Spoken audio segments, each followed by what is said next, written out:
the crimson skies of Zephyria hung like a blood-soaked tapestry above the fire challenge arena. Princess Lyra stood at the entrance, her silver ceremonial armor glinting in the harsh light of the three suns. At 18, she was the youngest royal in generations to face the ancient rite of succession. Behind her ornate helmet, sweat beaded on her forehead, though she maintained perfect posture. A lifetime of royal training had prepared her for this moment. Or so she thought. Through the roaring crowd, she caught glimpses of the royal council, seated in their elevated observation dome, their expressions a mixture of anticipation and detachment. Her father, Emperor Valen, watched with a face carved from stone. There would be no favoritism today, no special treatment. For centuries, every heir to the Zephyrian throne had survived the fire challenge, proving their worth to rule. Today was merely a continuation of tradition. "Remember, Your Highness," whispered Magistrate Kellis, the ancient keeper of royal protocols. "The challenge tests not just your strength, but your cunning. Many beasts can be outthought rather than outfought." Lyra nodded, though the weight of the moment pressed down on her shoulders like gravitational anchors. All her life, she had existed in the shadow of her lineage, a decorative princess, whose value lay in political marriages and ceremonial appearances. The fire challenge was her opportunity to prove she was more than a royal figurehead, that she possessed the strength and wisdom to lead their technologically advanced but tradition-bound society. The massive titanium gates groaned open, revealing the vast circular arena. The crowd's roar intensified 50,000 voices, merging into one primal sound. Lyra stepped forward, her ceremonial blade at her side, its edge atomically sharpened, but deliberately limited in its capabilities. The challenge demanded skill, not technological advantage. "Princess Lyra Evenstar Zephyria," boomed the arena master's voice through quantum amplifiers. 18th of her name, daughter of Emperor Valen and Empress Serene, steps forward to claim her birthright through blood and courage. The crowd roared again, a sound that vibrated through Lyra's bones. The arena floor shifted beneath her feet, terrain reconfiguration technology, creating a deliberate landscape of obstacles, hiding places, and vantage points. The centerpiece remained a raised platform, where a containment cylinder rose from underground, its translucent walls revealing nothing but swirling mist. "As tradition demands," continued the arena master, "the royal challenger faces a worthy adversary selected by the Council of Elders to test valor, strategy, and the divine right to rule." Lyra positioned herself as trained muscles, tense mind calculating distances and angles. The beast would be formidable but beatable, that was the tradition. Dangerous enough to prove courage, but ultimately a ceremonial conquest. No royal had died in the challenge for over 4 centuries, though injuries were common and expected. The containment cylinder began to hiss, its metallic top retracting. The crowd fell into an anticipatory hush. Lyra's right hand gripped her sword, her left hand ready at the neural control panel on her forearm, capable of activating her armor's minimal defensive capabilities. "Behold, the arena." Master's voice dropped to a dramatic whisper that somehow carried throughout the arena, the challenger's adversary, Raxar the biomechanical marvel. The containment mist dispersed, revealing a creature that made Lyra's blood freeze. This was no ordinary challenge beast. Standing nearly 3 meters tall, Raxar resembled no natural creature in the galaxy. Its exoskeleton was a fusion of organic matter and metallic components, its 4 arms ending in serrated claws that pulsed with neural energy. Multiple eyes rotated independently, scanning the arena with cold precision, while what appeared to be sensory tendrils quivered from its segmented neck. Gasps rippled through the crowd. Even in the royal dome, the council members leaned forward, exchanging concerned glances. This was unexpected. Raxar was a military prototype, a bioengineered weapon system created in the royal laboratories, not a traditional challenge beast. Before Lyra could process this revelation, Raxar's head snapped in her direction. the creature's neural interface visible as a glowing blue implant at the base of its skull, suddenly flickered from blue to red. A technician's voice cut through the arena's communication system, panic evident in his tone. Neural containment failing, emergency override ineffective, the beast has broken. The voice cut off as Raxar let out a bone-chilling screech, its body convulsing. The control implant sparked violently, and the creature's eyes changed color, blazing with newfound autonomy and rage. "Containment breach, security protocols activated," shouted the arena master. But it was too late. Raxar smashed through the remaining containment barriers with terrifying ease, sending shards of reinforced glass flying in all directions. The crowd's excitement turned to screams of terror as the beast launched itself directly toward Princess Lyra with predatory focus. Lyra barely had time to raise her sword before the creature was upon her. She dodged the first swipe of its claws, her years of combat training taking over despite her fear. The crowd was in chaos, spectators pushing toward exits, while royal guards attempted to enter the arena. Raxar's massive tail whipped around, catching Lyra mid-dodge and sending her flying into a stone column. Pain exploded across her back, and her vision momentarily blurred. Through the haze, she saw royal guards attempting to enter the arena, only to be blocked by a secondary containment field that had automatically activated during the breach. "Deactivate the field," she heard someone shouting from the royal dome. "Systems are locked down. The breach triggered automated quarantine protocols." Raxar stalked toward her, intelligent malice in its gaze. This was no mindless beast. This was a military weapon with a predator's instincts now free from restraint. In that moment, Lyra realized a terrible truth. The challenge had transformed from ceremony to survival. No one could reach her. No one could save her. With desperate speed, she rolled away as Raxar's claws smashed into the stone where she had been fracturing the column.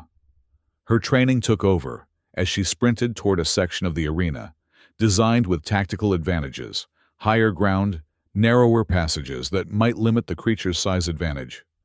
The crowd's panic created a deafening backdrop as Lyra dodged and weaved, using the terrain to maintain distance from the relentless beast. She caught glimpses of the royal dome technicians frantically working consoles, guards mobilizing her father's face, now showing genuine alarm. But the containment protocols would take time to override time she didn't have. Raxar was learning her movements, anticipating her patterns. A glancing blow from its claws tore through her armor's shoulder plate, drawing blood. Lyra gasped at the sharp pain, but kept moving. The eastern side of the arena featured ancient tunnels, part of the original structure from centuries before, when the challenges were fought underground. If she could reach them, she might find temporary refuge. As Raxar closed in again, Lyra activated her armor's singular defensive feature, a momentary energy shield that expanded with a crackling hum. The beast crashed into it, stunned briefly by the feedback. Using those precious seconds, Lyra sprinted toward the tunnel entrance, diving through the narrow opening just as her shield collapsed. The ancient passageway was dark and tight, barely large enough for her to crawl through. Behind her, Raxar roared in frustration, its massive claws tearing at the opening, widening it with each strike.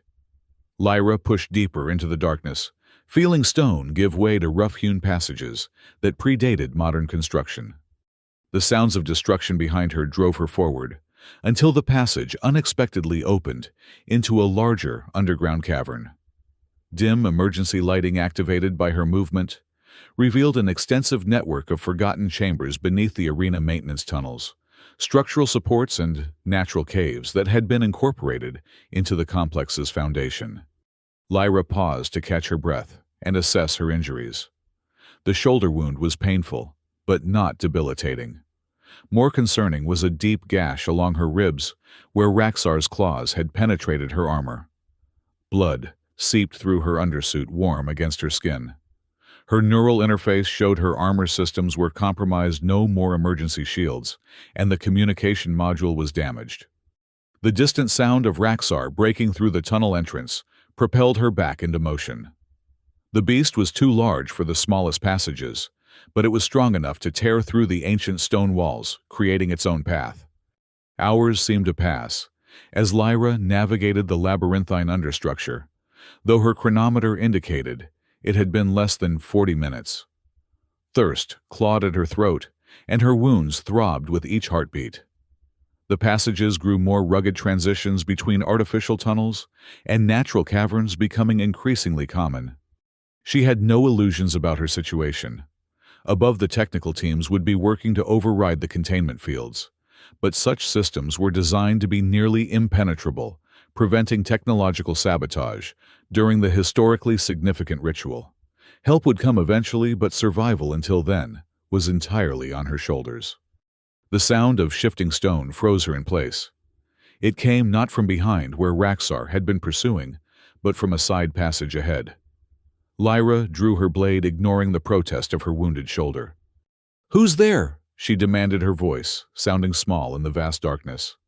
A moment of silence was followed by a cautious response. "Someone who'd rather not be eaten by whatever's making those ungodly noises back there." The voice was male-accented, in a way unfamiliar to Zephyrian dialect.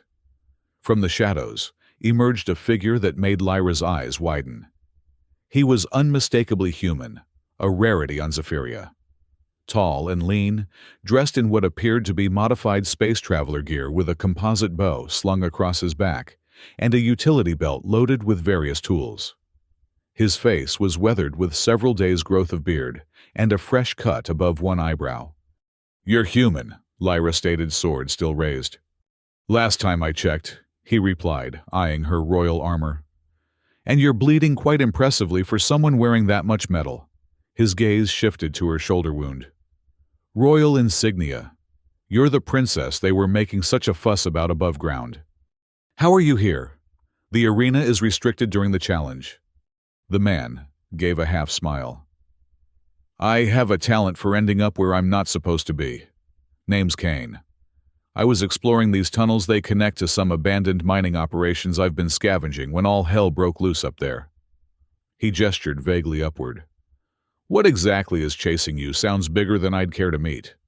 "Raxar," Lyra answered, lowering her sword slightly. "A biomechanical weapon prototype. It was supposed to be controlled during the ritual, but something went wrong with its neural interface." Kane let out a low whistle. "Your people have interesting ideas about ceremonies." He studied her for a moment. "Those wounds need attention. I have supplies in my camp nearby. Unless you'd prefer to bleed out, waiting for your royal guard to figure out how to reach you." Lyra hesitated. Trusting a stranger, an off-worlder at that, went against all her training. But the reality of her situation was undeniable. Her injuries were worsening, and Raxar was still hunting. "Lead the way," she finally said, "but know that if this is some kind of trap, I still have enough strength to ensure you don't survive it either." "Charming," Kane muttered, but gestured for her to follow. They moved through passages that grew increasingly natural, the architectural elements giving way to raw cave formations. After navigating a particularly narrow section, they emerged into a small cavern where Kane had established a minimalist camp, a sleeping roll portable heater, and various equipment organized with practical efficiency. Sit," he instructed, retrieving a compact medical kit from his pack. Lyra complied, suddenly aware of how exhausted she truly was. The adrenaline that had carried her through the arena was fading, leaving behind pain and fatigue in equal measure. Kine worked silently, cleaning and treating her wounds with practiced movements. His supplies were basic, but effective antiseptic synthetic skin grafts and a small regeneration stimulator that hummed as he passed it over her deeper injuries. "You're well equipped for a cave dweller," Lyra observed. "I'm well equipped for survival," he corrected, "which from the looks of things is a skill you might want to develop beyond ceremonial combat." Lyra bristled. "I've had the finest combat training the Empire offers." "And yet here you are running from a fight." "Running from certain death isn't cowardice, it's strategy," she countered. Kane's expression softened slightly. "That's actually the first sensible thing I've heard associated with your challenge ritual." He secured the final bandage. There. Not medical center quality, but it should keep you functioning. Lyra flexed her shoulder cautiously. The pain had dulled to a manageable ache. Thank you, she said, the words feeling foreign on her tongue. Royalty rarely had cause to express gratitude. Don't thank me yet. We still need to figure out how to get you back to your people without running into your biomechanical friend. Kane rummaged through his pack, retrieving a water container which he offered to her. What exactly went wrong up there? Those things usually have redundant control systems. Lyra drank gratefully before answering. I don't know. Raxar was developed in the military research division. I wasn't privy to the specifics. It was supposed to be a controlled demonstration of our technological achievements while honoring traditional combat. Combining untested military tech with ancient rituals. Kane shook his head. What could possibly go wrong? A distant crashing sound interrupted their conversation. Raxar was still hunting, and from the sound of it growing closer. We need to move, Kane said quickly, gathering essential supplies. There's a network of tunnels heading north that eventually connect to maintenance shafts for the city's lower levels. If we can reach them, we might be able to circumvent the arena lockdown. The city infrastructure would automatically alert the Royal Guard to unauthorized access, Lyra noted. Perfect. Let them come looking. Right now being found is exactly what you need. They had just finished packing when the sound of multiple footsteps echoed from a nearby tunnel, too rhythmic to be Raxar. Kane immediately doused the light and drew his bow, knocking an arrow with fluid efficiency. Someone's coming, he whispered. Multiple someones. Moments later, the beam of tactical light swept into the cavern, revealing 4 figures in the distinctive armor of royal guards. Lyra started to step forward, relief washing over her, when Kane's hand shot out, stopping her. Wait, he warned quietly. Something's not right. The guards moved with mechanical precision, their helmet visors obscuring their faces. None of them called out or announced their presence as protocol would demand when locating a royal family member. Princess Lyra, one finally spoke, his voice oddly flat. We've been instructed to escort you to emergency extraction. By whose authority? Lyra demanded, falling back on royal protocol. The guard hesitated a fraction too long. By order of the Council for your protection.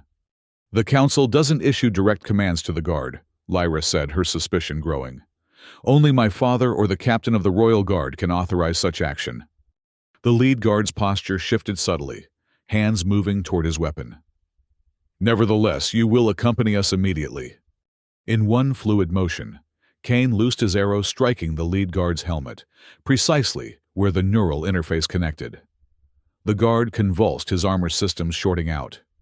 The remaining 3 immediately drew weapons, not standard-issue stun batons, but lethal plasma cutters. Run! Kane shouted, firing another arrow that caught a second guard in the joint of his armor before grabbing Lyra's arm and pulling her toward a side passage. Energy blasts scorched the stone behind them as they fled deeper into the cave system. Lyra's combat training took over her body, moving with practiced agility despite her injuries. Those aren't royal guards, she gasped as they ducked into a narrow crevice. No. Kane agreed, checking his remaining arrows, just 2 left. Remote-controlled armor, most likely. Someone's using the chaos to eliminate you. The realization struck Lyra with chilling clarity. A coup. Someone on the council must have sabotaged Raxar's controls deliberately. The challenge wasn't meant to test me. It was meant to kill me. Politics, Kane muttered.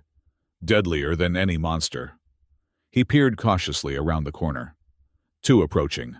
The others must be circling around. Lyra's mind raced through years of political lessons, identifying potential enemies within the council. Magister Vral has opposed my ascension, claiming a female emperor would weaken military alliances. And Councillor Tezin controls the technology division that developed Raxar. Save the suspect list for later, Kane advised. Right now, we need to focus on survival.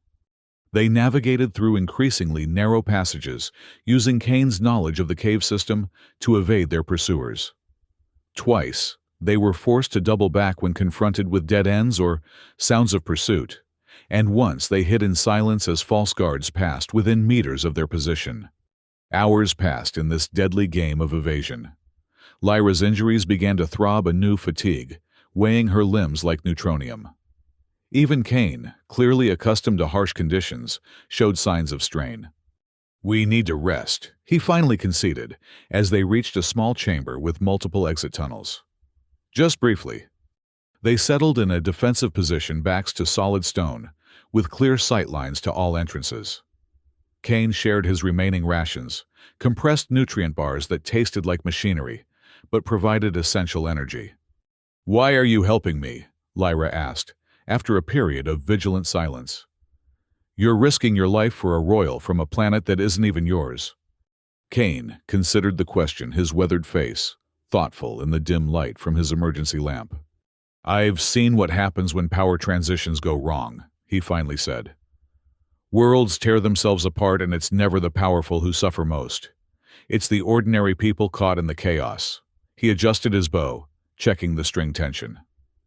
"Besides, I don't much like the idea of anyone being hunted like game, princess or not." Before Lyra could respond, a familiar screech echoed through the tunnels closer than expected. Raxar had found their trail. "Time to move," Kane said, gathering their meager supplies. They had barely made it to the nearest tunnel when the opposite wall exploded inward, showering them with stone fragments. Raxar burst through the newly created opening, its biomechanical body coated in cave dust, and what appeared to be the remnants of one of the false guards. Kane fired an arrow with incredible speed, striking one of Raxar's multiple eyes. The creature howled, but didn't slow its remaining eyes, locking onto them with hateful intelligence. "Go!" Kane shouted, pushing Lyra ahead while knocking his final arrow. The tunnel narrowed quickly, forcing them to move in single file. Behind them, Raxar tore at the opening, its powerful limbs ripping away stone to widen the passage. The sound of its pursuit drove them forward deeper into the unknown depths beneath the arena. The passage suddenly opened into a vast cavern, with a ceiling that disappeared into darkness above.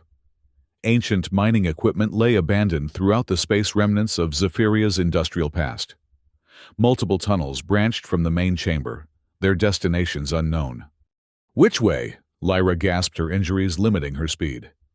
Before Kane could answer, the sound of armored footsteps echoed from two of the tunnel entrances. The false guards had converged on their location. And behind them, the relentless approach of Raxar promised death from a third direction. "We're surrounded," Lyra realized, drawing her ceremonial blade, despite knowing its limited effectiveness against their pursuers. Kane scanned the cavern with a tactician's eye, his gaze settling on a narrow vertical shaft that appeared to lead upward. "There," he pointed. "Maintenance shaft for the old ventilation system. Too narrow for Raxar and the armor suits. We'll have to ascend single file." They sprinted toward the shaft, keenly aware of the closing trap. The first of the false guards emerged just as they reached it, raising a weapon to fire. Kane spun his final arrow, finding the gap between helmet and chest plate with uncanny precision. The guard collapsed, but three more appeared from different tunnels. "Climb," Kane urged, helping Lyra into the shaft before following. The vertical tunnel was barely wide enough for them to shimmy upward, using ancient maintenance rungs embedded in the stone. Below, plasma fire scorched the walls as the false guards attempted to hit them. Above, the shaft seemed to extend indefinitely into darkness. Their ascent was painfully slow, hampered by Lyra's injuries and the deteriorating condition of the ancient climbing aids. Some rungs crumbled under their weight, forcing desperate grabs for alternative handholds.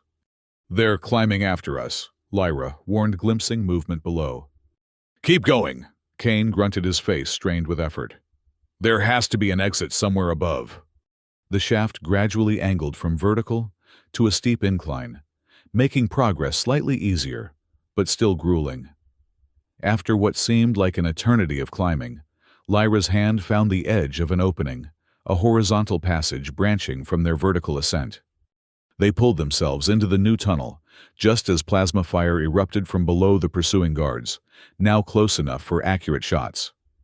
The horizontal passage was larger, allowing them to move at a crouch rather than climb. This looks like part of the arena's original infrastructure, Lyra observed, noting the architectural style. We might be approaching the surface level. A massive impact shook the entire passageway, sending dust and small stones raining down on them. The sound was followed by Raxar's distinctive screech. Somehow the creature had found another route paralleling their ascent. It's learning the tunnel system, Kane said grimly. Adapting. They pushed forward, the passage gradually widening, until they emerged into what appeared to be an ancient preparation chamber for gladiators. Rusted weapons racks lined the walls, and faded murals depicted forgotten combatants in poses of victory. 3 tunnel entrances led from the chamber, each offering a potential escape route or a potential trap. Before they could choose, the wall to their right exploded inward with devastating force. Raxar burst through its biomechanical body, showing damage from its journey through the tunnels, but still terrifyingly functional. Kane, his arrows spent, grabbed an ancient spear from a nearby rack. The weapon crumbled in his hands, centuries of neglect rendering it useless. Lyra raised her ceremonial blade, knowing it would provide little defense against the creature's brutal strength. Raxar stalked forward, its movements calculated and predatory. Its damaged neural interface sparked erratically at the base of its skull, the red glow pulsing with malevolent purpose. The interface, Lyra whispered, a desperate plan forming. It's the control center. If we could somehow overload it. Kane's eyes narrowed, focusing on the sparking implant. Distract it, he said quietly. I need a clear shot. Lyra moved to the creature's left, her blade raised. Hey! She shouted, her royal training, giving her voice commanding power, even in this desperate moment. Remember me, the one you were programmed to kill. Raxar's head swiveled toward her multiple eyes, focusing with hateful intelligence. It stepped toward her claws, extended attention momentarily diverted from Kane. In that critical moment, Lyra felt something unlock within her mind, a connection to the quantum field that permeated Zephyrian technology, something her royal bloodline was rumored to possess, but she had never experienced. With instinctive understanding, she reached out, mentally feeling the damaged circuits of Raxar's neural interface, sensing its unstable energy patterns. She pushed with her mind, creating a momentary disruption in the creature's sensory input. Raxar froze its systems, momentarily confused by the psychic interference. Now, she cried to Kane. The human had found his opportunity. With no arrows left, he had retrieved a jagged piece of metal from the collapsed wall, a makeshift spear. With perfect timing, he hurled it with all his strength, his aim true, despite the improvised weapon. The metal shard struck Raxar's neural interface with precision, penetrating deep into the critical junction where organic tissue met mechanical control systems. The creature convulsed violently, its body racked by cascading system failures, as the damaged interface completely overloaded. A final, terrible screech tore from Raxar's throat as its biomechanical systems shut down in chaotic sequence. The creature collapsed to the stone floor, its multiple limbs twitching with diminishing electrical pulses before finally going still. Silence fell in the ancient chamber, broken only by their ragged breathing. You did it, Lyra said, staring at Kane with newfound respect. We did it, he corrected, equally impressed by her unexpected abilities. What was that? The thing you did with your mind? Before Lyra could answer, the sound of multiple footsteps approached from one of the tunnels. They tensed, preparing for another fight, when a voice called out. Princess Lyra, by the Emperor's command, respond if you hear us. Unlike the flat tones of the false guards, these voices carried the distinctive cadence of the true royal guard. Lyra straightened, summoning what remained of her royal bearing. Here, royal heir Lyra Evenstar responding. Moments later, a squad of royal guards entered the chamber, led by Captain Thorne himself. Their expressions shifted from professional determination to shock as they took in the scene, the princess bloodied, but standing a strange human at her side, and the fearsome Raxar dead on the ancient stone floor. Your Highness, Captain Thorne, dropped to one knee, the others following suit. The Emperor commands your immediate return. The containment fields have been deactivated, and the conspirators responsible for this treachery have been identified. Conspirators, Lyra prompted. Counselor Tezin and 3 members of the Military Research Division. They attempted to use the challenge as cover for assassination, reprogramming Raxar and deploying false guards when the beast failed. The captain's eyes moved to the dead creature. Though it seems their failure was more complete than we realized. Lyra looked to Kane, who stood awkwardly to the side, clearly uncomfortable with the formal military presence. "This man saved my life," she declared. "He is to be treated with all honors due under the life debt law." Captain Thorne's expression betrayed momentary surprise before he nodded. "As you command, Your Highness. Now, please, the Emperor awaits, and your injuries require proper medical attention." The return to the surface felt surreal after hours in the subterranean labyrinth. They emerged not into the arena itself, but a secondary maintenance area that had been converted to an emergency command center. Medical staff immediately surrounded Lyra, while additional guards formed a protective perimeter around her and Kane. Through the organized chaos, Lyra caught glimpses of view screens showing the arena now empty of spectators, but filled with investigation teams examining the damage. Other screens displayed news broadcasts, the words "Royal Challenge Conspiracy" prominent in the captions. Emperor Valen himself waited in the central command area, his normally impassive face lined with concern that deepened when he saw Lyra's condition. "Daughter," he said, simply embracing her with uncharacteristic emotion before composing himself. "The physicians tell me your injuries, while significant, are not life-threatening." "I'll recover, Father," Lyra assured him, wincing as medical technicians continued treating her wounds. "But we must discuss what happened. The challenge was corrupted, used as cover for an assassination attempt." "The traitors have been secured," the Emperor confirmed, his voice hardening. "Tezin's confession implicated Magister Vral as the primary architect. Their execution is scheduled for tomorrow's dawn." Lyra's gaze shifted to where Kane stood, still being watched cautiously by the royal guards, despite her declaration of his status. "Father, I must introduce Kane. Without him, I would not have survived. He deserves recognition under the life debt law." Emperor Valen studied the human with shrewd assessment. "An off-worlder. How came you to be in the restricted tunnels beneath our most sacred arena?" Kane met the Emperor's gaze with unexpected dignity. "With respect, Your Majesty, I go where resources and opportunity take me. Your abandoned mining tunnels are rich in rare minerals, valuable to interstellar traders. I meant no disrespect to your traditions. Yet you intervened in our most hallowed ritual," the Emperor noted, though, without obvious anger. "I intervened to save a life," Kane corrected respectfully. "The ritual had already been corrupted by those who sought the princess's death." A silence followed as the Emperor considered this. Finally, he nodded. "The life debt law is clear. You have earned the protection and gratitude of the royal house. Name your reward, human." Kane appeared genuinely surprised by the offer. "I require no reward, Your Majesty. Perhaps only safe passage when I choose to leave your world." "So modest," the Emperor observed with the faintest hint of amusement. "Nevertheless, the law must be observed. You shall be granted the title of Royal Savior, with all associated privileges and accommodations." As the formalities continued, medical staff completed their treatment of Lyra's injuries, applying advanced regenerative technologies that accelerated the healing process. By the time the Emperor finished outlining Kane's new status, she was able to stand unassisted, though still weakened. "Father," she said, her voice carrying newfound authority that caused those nearby to take notice. "The events of today have revealed critical flaws in our traditions.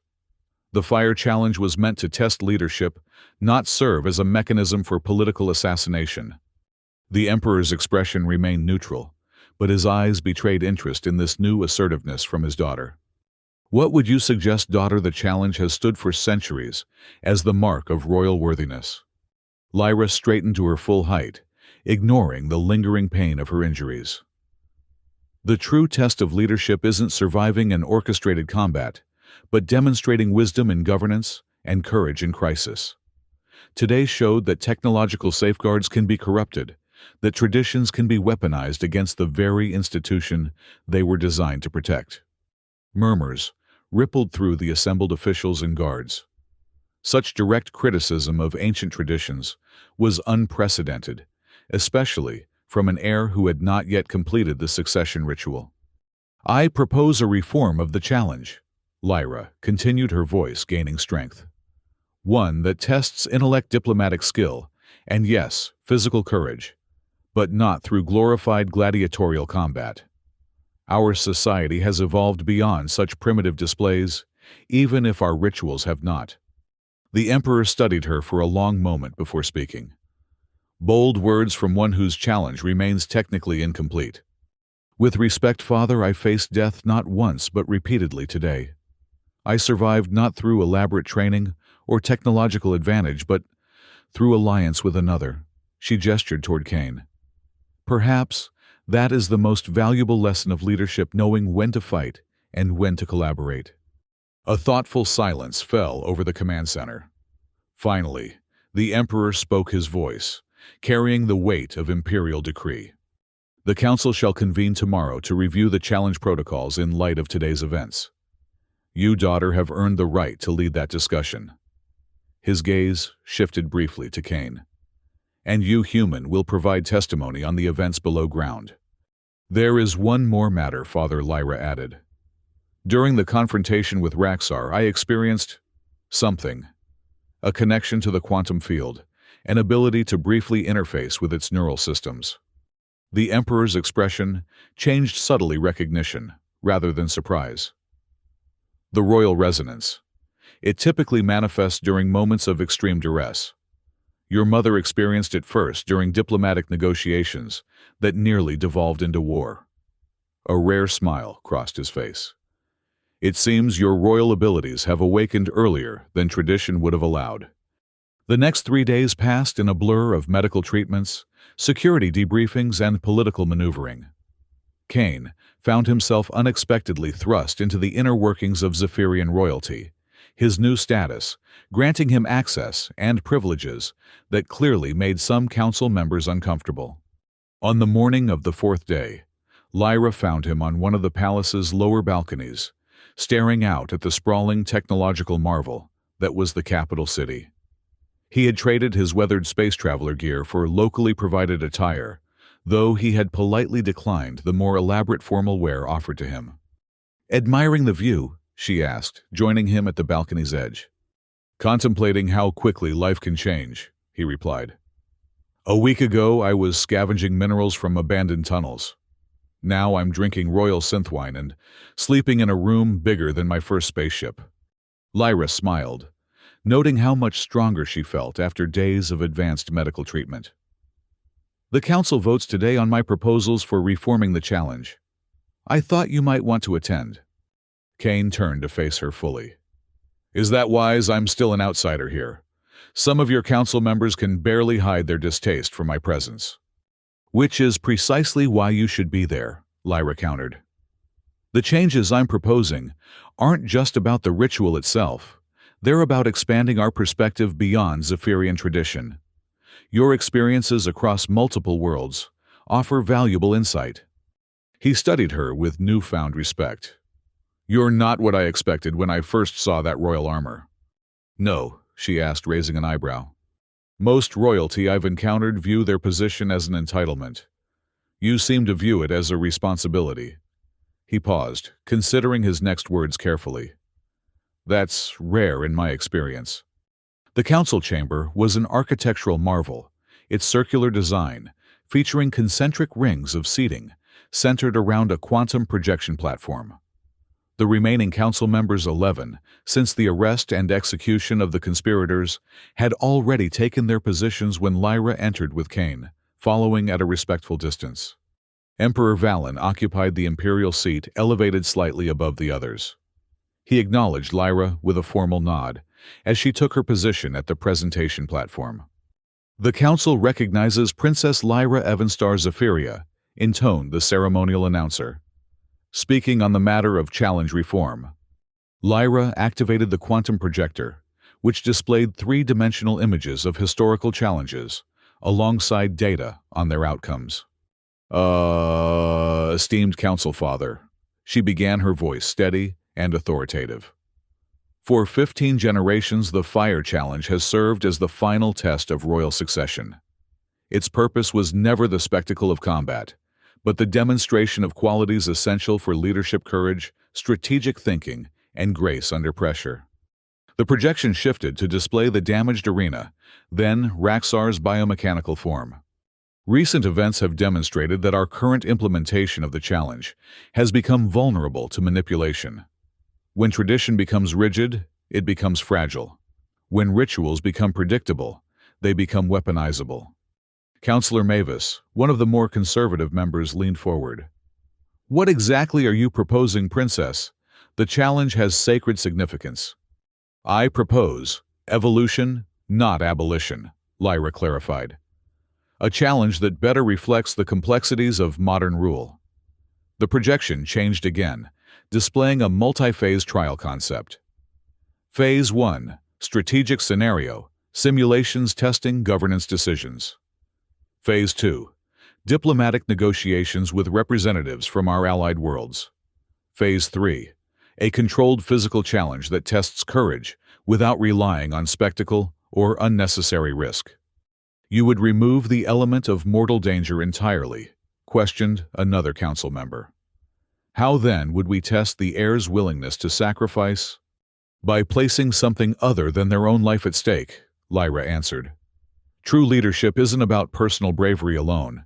It's about responsible decision-making when others' well-being hangs in the balance. The debate continued for hours, with council members raising objections and counter-proposals. Throughout, Lyra maintained her composure, addressing each concern with thoughtful responses that demonstrated both respect for tradition and vision for progress. When Councillor Draith challenged the inclusion of diplomatic elements, suggesting Zephyrian rule should focus on internal strength rather than interstellar relations, Lyra unexpectedly turned to Kane. With the Council's permission, I would invite our honored guest to address this point. Few understand the importance of cross-cultural diplomacy better than one who has navigated multiple civilizations. Surprised murmurs rippled through the chamber, but the Emperor nodded permission. Kane stepped forward, his posture respectful but confident. Council members, I've witnessed firsthand the rise and fall of planetary governments across 3 sectors. In every case, those that flourished longest were those that balanced traditional strength with adaptive diplomacy. Isolation breeds stagnation. Engagement creates resilience. His simple, direct statement carried unexpected weight, silencing Councillor Draith's objections more effectively than elaborate political rhetoric might have done. As the session progressed, the mood of the council gradually shifted. What had begun as skeptical resistance evolved into thoughtful consideration. By the time the Emperor called for the final vote, a majority supported at least a trial implementation of Lyra's reform challenge. The council has spoken, Emperor Valen declared. The next royal heir will face the challenge as outlined in Princess Lyra's proposal. However, as the current heir has not completed the traditional challenge due to extraordinary circumstances, a special provision must be considered. Lyra tensed, uncertain of what would follow. Princess Lyra Evanstar. Zephyria. The Emperor continued formally. The Council recognizes that your survival against Raxar under compromised conditions exceeded the difficulty of any standard challenge. Furthermore, your actions following this trial, including the development of reformed protocols, demonstrate the very qualities of leadership the challenge was designed to test. He rose from the imperial seat, his next words carrying the weight of irrevocable decree. By imperial authority, and with council confirmation, you are declared to have successfully completed your succession trial. The formal coronation as Crown Princess and Imperial Heir will proceed on the next astronomical alignment. The council chamber erupted in the controlled, dignified applause appropriate for such formal proceedings. Lyra stood momentarily stunned before composing herself and offering the traditional bow of acceptance. As the session concluded and council members departed, the Emperor approached Lyra privately, with Kane maintaining a respectful distance. "You've surprised me, daughter," he admitted quietly. "Not with your survival, our bloodline has always been resilient, but with your vision afterward.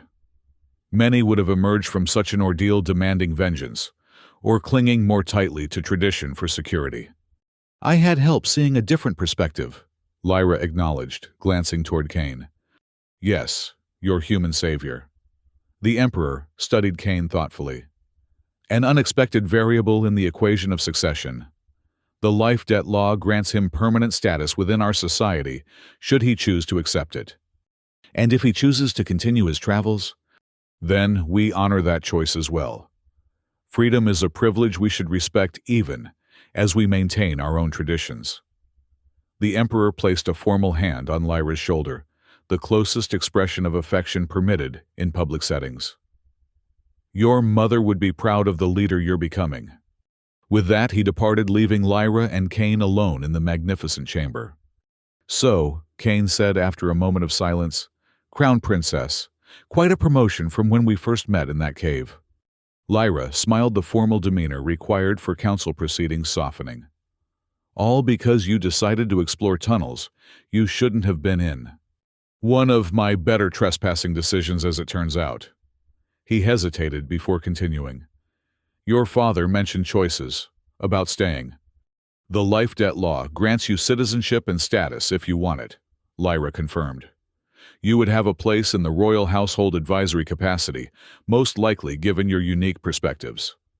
Kane looked out through the chamber's massive windows at the Zephyrian capital, stretching to the horizon, a blend of ancient architecture and quantum-age technology, beautiful but undeniably foreign to him. "I've never stayed in one place very long," he admitted.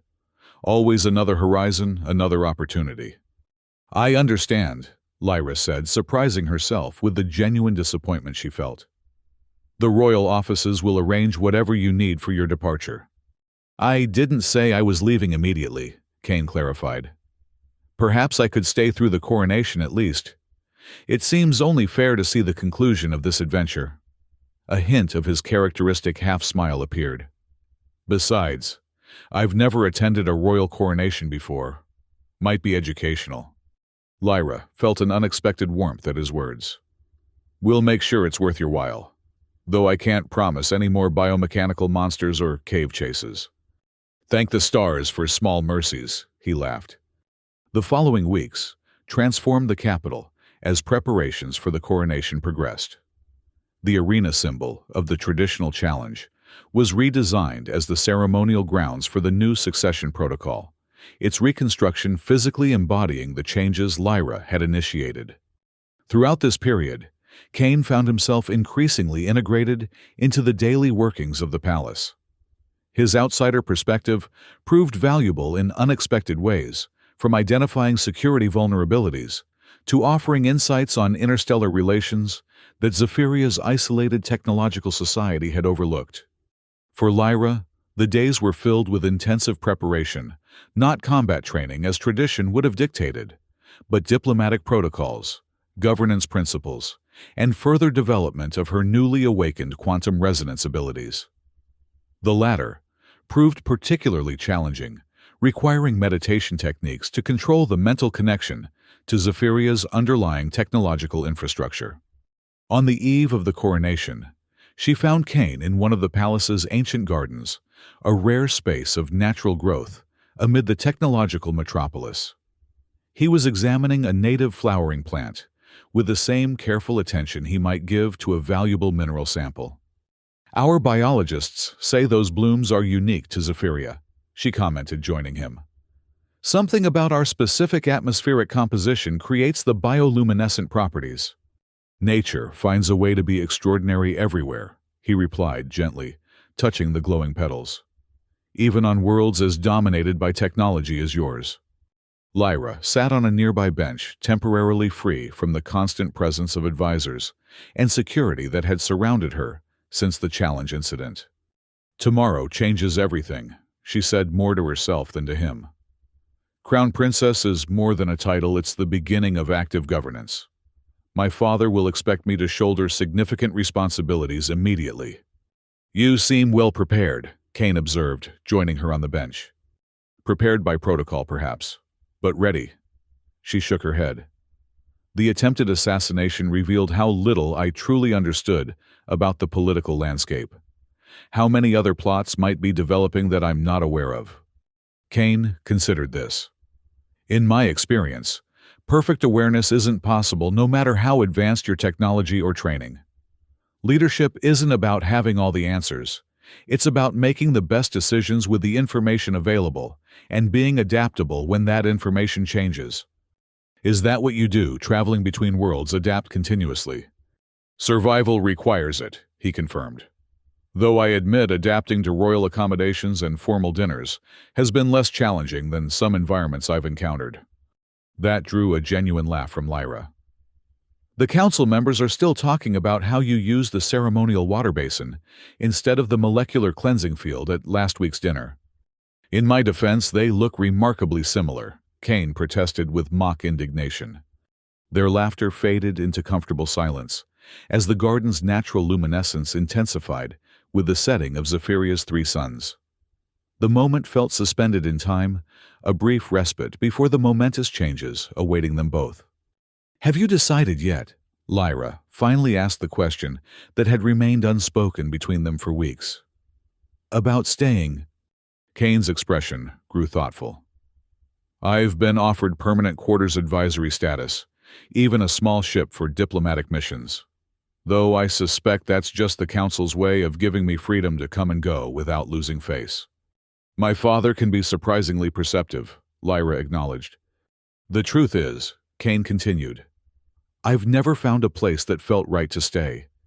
There's always been something pulling me onward, some restlessness I couldn't explain.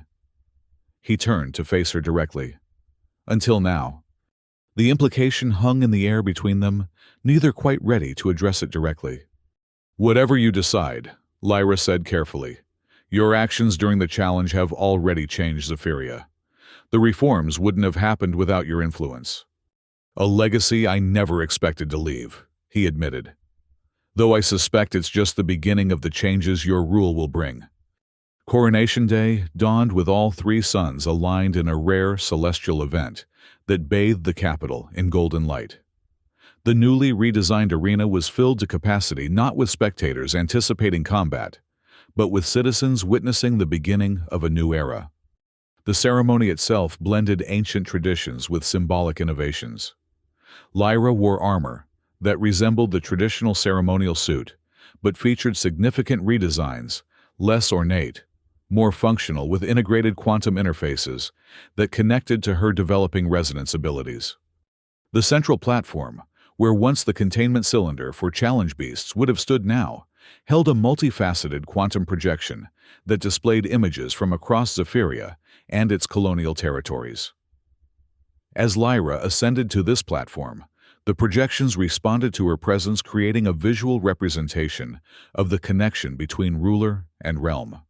Emperor Valen performed the formal investiture, placing the crown interface, a delicate circlet of advanced technology, rather than mere symbolic jewelry, upon Lyra's head.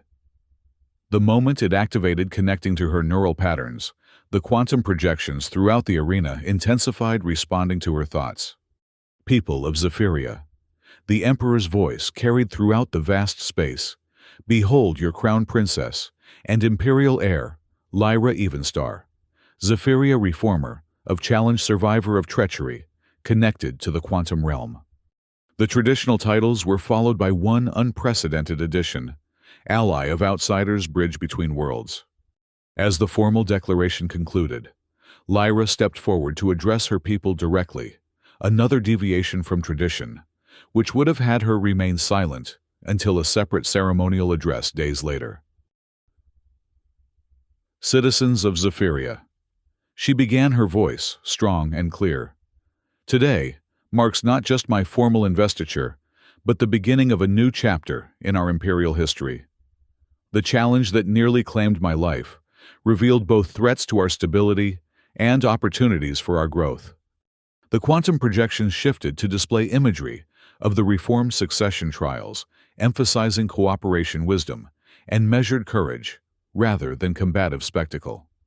Our society has evolved beyond the need for blood ritual, yet we honor the core values those traditions sought to test. Courage remains essential for leadership, but courage takes many forms. The courage to question tradition when it no longer serves its purpose. The courage to consider perspectives beyond our own experience. The courage to collaborate rather than dominate. From his position among the honored guests, Cain watched with undisguised admiration. The frightened princess he had encountered in the caves had transformed into a commanding presence, her voice carrying authority without arrogance, vision without naivety. As your crown princess, Lyra continued, I pledge to lead with both respect for our heritage and openness to new possibilities. Zephyria's strength has always been our technological advancement. Now, let us match that with diplomatic wisdom and cultural adaptation. The ceremony concluded with a symbolic gesture that rippled through Zephyrian society with profound implications. Rather than the traditional solitary exit that emphasized the royal heir's individual achievement, Lyra descended from the platform and walked the length of the arena alongside representatives from various sectors of Zephyrian society, scientists, artisans, colony leaders, and finally Cain himself, representing the broader galactic community. That evening, as celebration continued throughout the capital, Lyra found a moment of solitude in the Imperial Observatory, a massive dome atop the palace where quantum telescopes offered views of distant galaxies. The space was traditionally reserved for the ruling monarch's private contemplation, but Emperor Valen had granted her access following the coronation. She was absorbing the breathtaking stellar panorama when a familiar voice spoke from the entrance. Impressive view, Cain said, stepping into the observatory. Though I've seen most of those stars up close. Lyra smiled, turning from the massive display. Is that meant to sound boastful, or are you offering to serve as a tour guide? Perhaps both, he admitted, joining her at the observation platform. They stood in comfortable silence for a moment, watching distant suns and nebulae dance across the quantum display. The council approved my proposal, Lyra finally said. We're establishing an interstellar relations division, independent from the traditional diplomatic corps.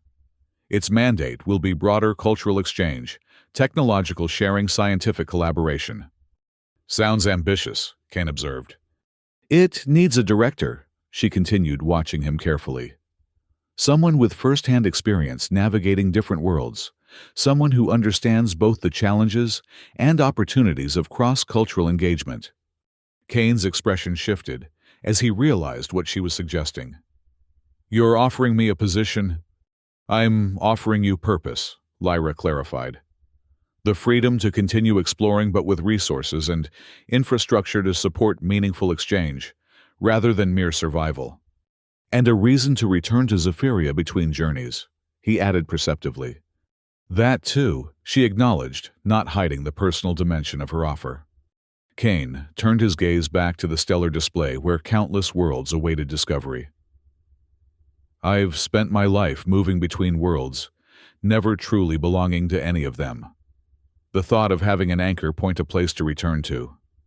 He paused, considering. It's both appealing and terrifying. The most worthwhile challenges often are, Lyra replied, echoing words similar to those he had once offered her in the caves beneath the arena. His decision came not as words, but as a simple action, reaching out to take her hand as they stood beneath the canopy of stars, a gesture that bridged worlds in more ways than one. In the years that followed, the Zephyrian Empire underwent a transformation that historians would later identify as the beginning of its golden age.